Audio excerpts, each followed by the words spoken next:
We've seen futuristic homes where lights turn on with a clap, or appliances obey voice commands. But here's the problem. What if you're not in the room? What if you're at work and forgot to turn off the lights? What if you're on vacation but want to check who is at your front door?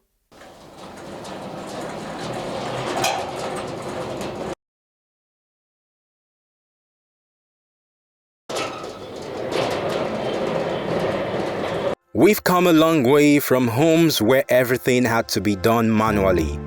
Today, smart homes are redefining comfort. Where lights adjust themselves, security systems stay alert, and appliances respond automatically to your needs. This is one of the security gadgets. Once armed, any person enters here, there will be an alarm. Except if it's not armed, but once armed, it automatically arms itself as I step out of the home. So if any person comes in here, it alerts. It will alert me on my phone, it will alert me on any mobile device I have, and it's also connected to the authorities. With just a mobile application on your device, you hold the power to control your entire home from anywhere in the world. A tap, a swipe, or even a voice command, and your space comes alive. In the Windows, we have what we call contact. So what it does is once it is opened, it alerts me that it is open. If someone opens it, if it opens in error, if it's not properly closed, it alerts me, including the doors. It is an experience, one you can only truly appreciate if you've lived it. But what is it really like? So many things here are already automated, but we'll start with electricity. The electricity is automated. So this electricity has been done in such a way that you can turn off the light, turn on the light remotely. You can do the setting, you can set it comes off by 6 p.m. or it goes on by 6 a.m. We've done it in such a way that it can even wake you up. So the full automated electrical system and lighting, it's done. Then secondly, we equally have remotely done the CCTV. You're able to watch remotely the cameras. And the good thing about this particular home is that even the camera has audio. So if you have someone stand 10, 15 meters away from the exterior cameras and talk, you'll be able to hear the person's conversation. Also, we have the ACs, all the air conditioners are remotely controlled. So the good thing is, if you're coming from the office and you think you'll be at home in 10 minutes time, you turn on the AC and it cools your home before you get there.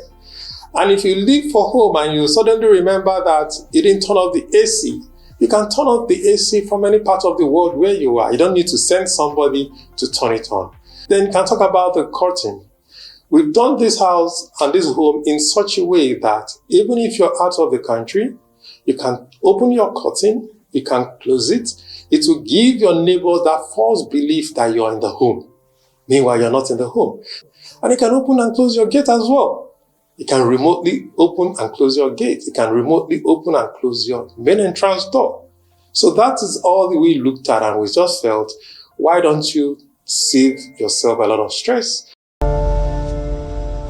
For many, smart homes seem like nothing more than a luxury, just another way to add convenience to an already comfortable life. A world of voice commands, automation, and remote-controlled appliances.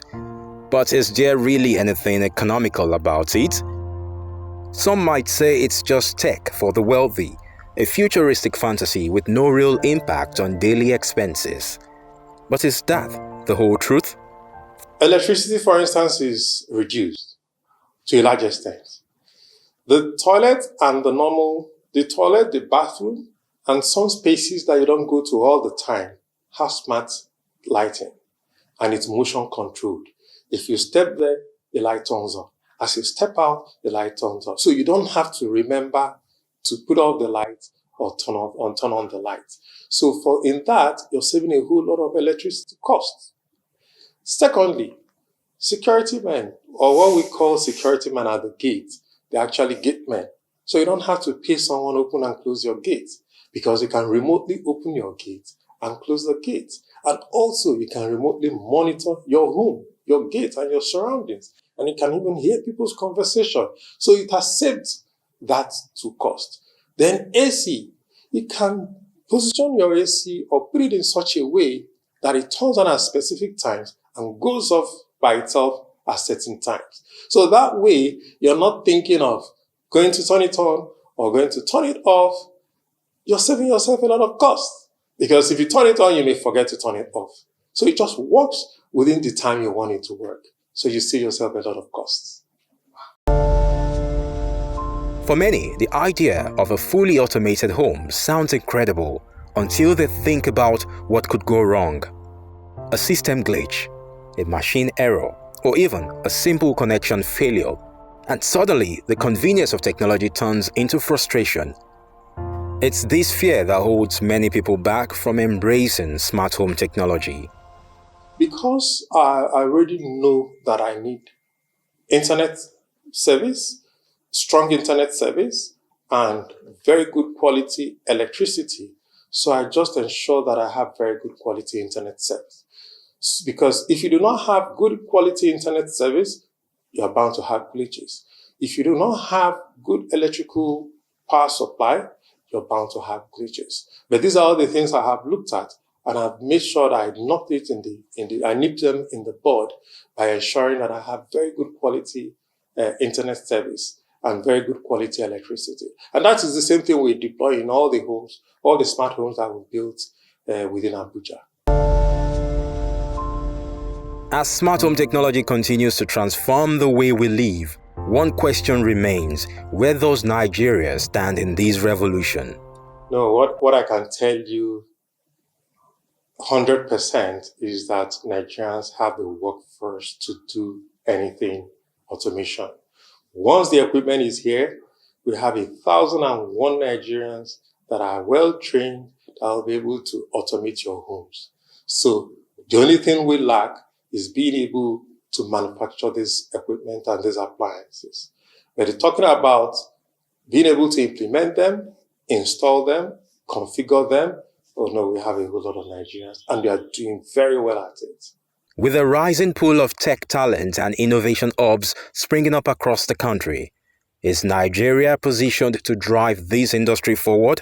The only thing we'll be suggesting to government is provide an enabling environment for all investors and everyone investing in smart homes.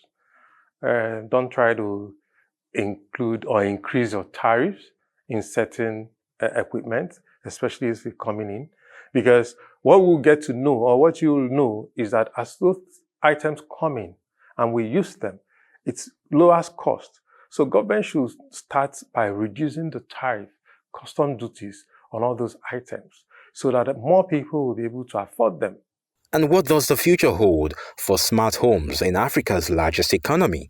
For now, it's super bright. It's getting bright by the day, because people will realize, or most users will realize, that they're going to be spending less than they actually spend when they do things the analog way. Technology is no longer just a tool, it's the foundation of how we live, work, and innovate. From cryptography securing our digital world to smart homes reshaping our everyday experiences, the future is being built before our eyes. But here's the real question: where does Nigeria stand in all of these? With a booming tech ecosystem, a new generation of innovators, and a relentless drive for progress, we are not just catching up, we are carving our own path. Each ethnicity is unique. We have more than just a nation.